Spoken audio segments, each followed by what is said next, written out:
Calaroga Shark Media.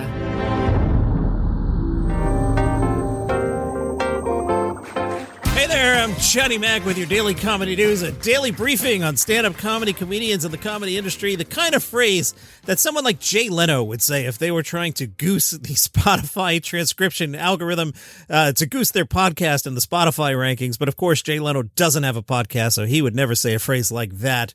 Billboard has released the top 10 comedy tours of 2025. By the way, this is a real episode today. This is not a filler episode. This just happens to be the news story. Top 10 comedy tours of 2025. Only 2 names made their debut in the top 10. Half of them were on 2024's roundup. Those 2 names, Weird Al and Nikki Glaser. Glaser also made the top 100 acts of all genres. Only 2 comedy acts played 100 shows or more this year. They are Gabriel Iglesias and Nikki Glaser. Billboard says Glaser is the only woman in comedy's top 10. It's not necessarily a breakthrough for representation, but it improves on last year's all-male list. It's been 9 years since a woman led the comedy list. That year, Amy Schumer grossed $19.5 million from 36 shows in 2016.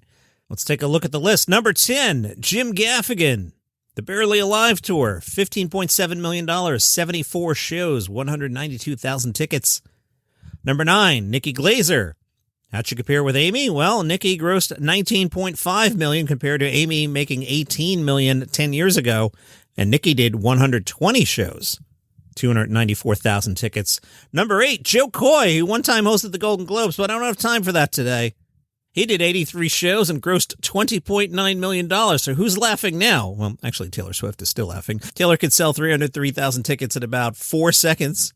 Number 7, you won't guess this name, Jeff Dunham. He's still out there with the puppets, yeah. 90 shows, 403,000 tickets, $26.1 million. Number 6, you love to hate him. No, he's not Jay Leno. He's Matt Rife. Sorry, he's funny. Get over it. 46 shows, $27.9 million, 330,000 tickets. Somebody likes him, and I'm one of those people. But I like this next person a lot more than I like Matt Rife. He's Weird Al Yankovic. Number 5, the Bigger and Weirder Tour. 72 shows, 422,000 tickets, $28.6 million grossed. Weird Al, you go. Number 4, Gabe Iglesias. He's quietly going about his business. 100 shows, grossed $35.3 million and sold 495,000 tickets. Dude, do one more show, gets $500,000. Number 3, oh my God, even the image they're using on Billboard, he's making a stupid face. I can't take it. Sebastian Maniscalco's What If Dice Clay Was an Old Man tour. Oh no, that's not the name of it. It's the 8 Ain't Right tour. Same thing. 41 shows, 425,000 tickets, $42.9 million grossed. Ugh, guys, come on. Kevin Hart, never afraid to work. He did 82 concerts aside from his 82 jobs, 334,000 tickets, and grossed $43.1 million. And the top touring comedian of the year, although I'm wondering if this is going to hold. Have we reached peak of this name? Is this movie going to help? Is the theme park ever going to happen? But so far, things are good for Nate Brize. 677,000 tickets, 76 shows, $56.7 million for the Big Dumb Eyes World Tour. Now, I have another list, but then you guys are going to think this is filler, so it's not. So I'm going to skip the list, and tomorrow I'll do this Deadline Comics Who Won 2025 list. Also tomorrow, Comedy Festivus. So jump in the Facebook group, Daily Comedy News Podcast group. Try and get there before noon, which is when I usually record. We'll air some comedy grievances on tomorrow's show.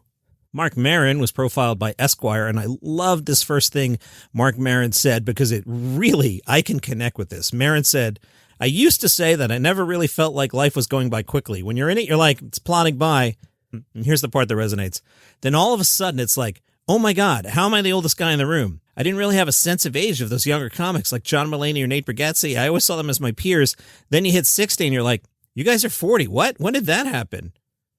It's so true. Like, I think of this podcast and I'm like, you know, even if this thing blew up tomorrow, what has it got? 15 years left? Then I hand it off to someone? Who knows? We'll worry about that some other time. But Marc Maron, I feel you.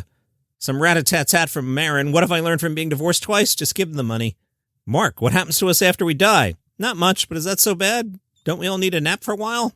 Maron said, I thought comedy was a noble undertaking. The only rule of comedy is you should be funny. Outside of that, you can do whatever you want on stage. If you can make it funny, you can be who you are.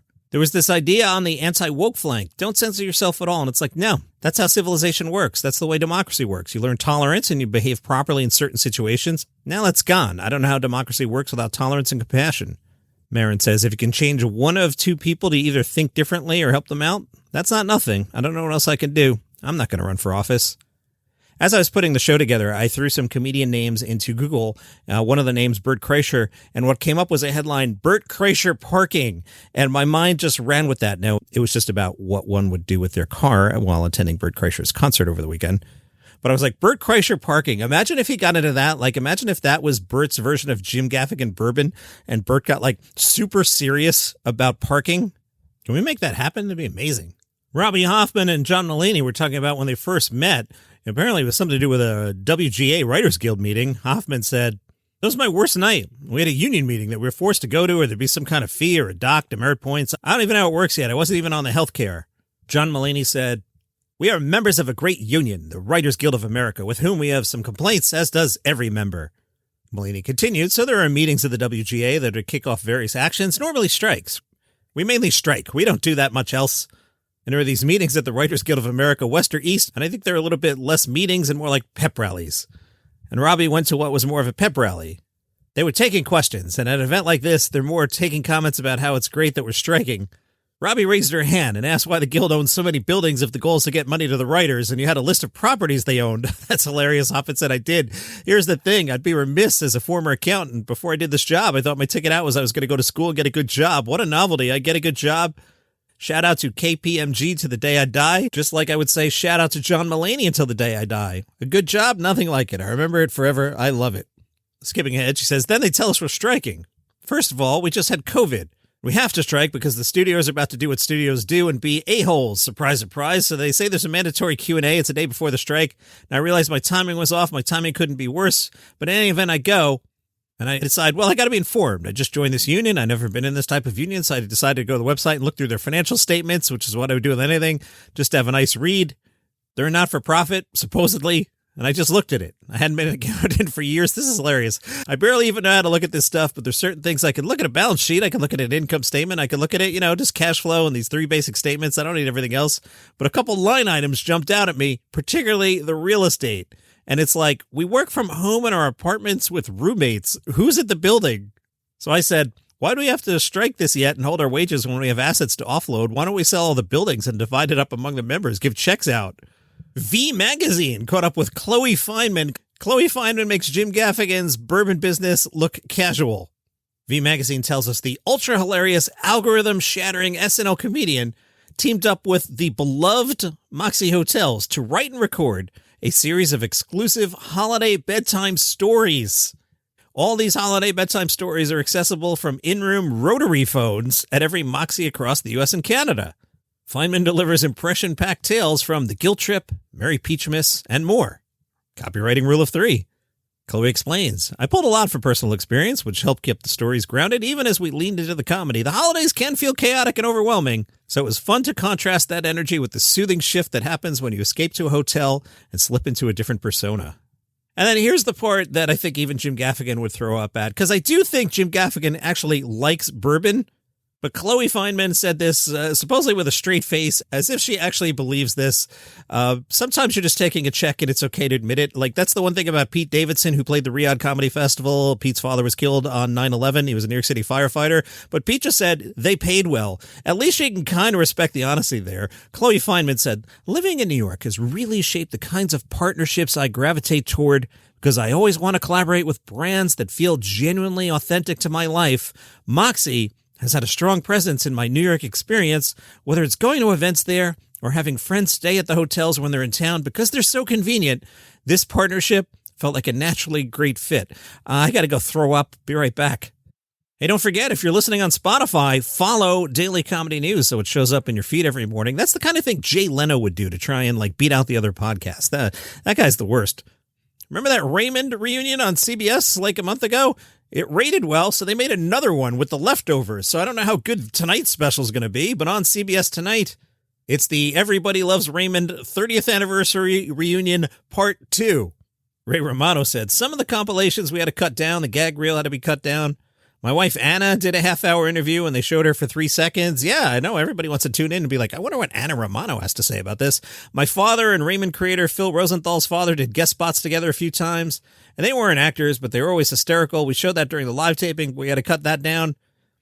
Also, you don't want to go too long. We could have used another 10 minutes. And since Ray needed another 10 minutes, tonight they gave him an hour. I hope you really enjoy Anna Romano. I'm sure she's lovely. Tonight's 1 hour special will include more clips and outtakes from the series and unaired interviews with writers, producers, and guest stars. I'll be watching the 49ers on Monday Night Football. Jimmy Carr hinted he will never retire from comedy. He hopes to, quote, die with his boots on. Jimmy was on the Chris Moyles radio show. And Chris said, we were talking yesterday, and Dominic said, do you think Jimmy Carr will get to a certain point, like a certain age, and he'll just go, I'm done now? And I went, absolutely not. I think he'll be forever. I think you'll be one of the living legends of comedy. Jimmy Carr said, I aspire to that. Yeah, dying with your boots on sounds pretty good. My problem is work is more fun than fun. I'm very aware of how grateful I am to do a job I genuinely love. But then you get a night off and sit around and go, oh, I get to watch something now. I do 2 shows a night most nights. Not at the moment. I'm doing the big rooms, the arenas, but normally I do 2 shows, one at 7, one at 9:30. And comedian Connor Wood has shared his travel must-haves with USA Today. When Connor Wood's out there on a comedy tour, he always finds in his backpack chomps and liquid IV, but he doesn't know who puts them there. His mom? An elf? He says, I never want to check because it ruins the magic. As for liquid IV, his favorite flavor is standard lemonade. He carries a book. He says, I've carried around Moby Dick for years. I'm on page 8. Sounds like me in the audiobooks in my phone. He's also developed a love for knickknacks. He explains, I walk past the window of a miscellaneous item shop. Like, I don't need maracas in Phoenix, but they're there. I'll always remember my trip to Phoenix because of the maracas. I don't even need to remember the trip because it wasn't important. The trip is temporary, but the maracas are forever. And that is your comedy news for today. Normal episode tomorrow, including the story I bumped and Comedy Festivus. So you got a couple hours left to jump in the Facebook group, Daily Comedy News Podcast Group. Looking ahead on the 24th and 25th, I have already recorded my take on the top 100 comedy films of all time. And in the middle of it, I get pretty upset.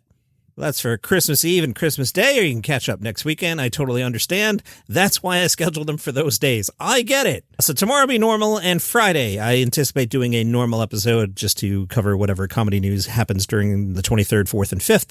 Regardless, you'll have something in your feed every single day, and I'll see you here tomorrow.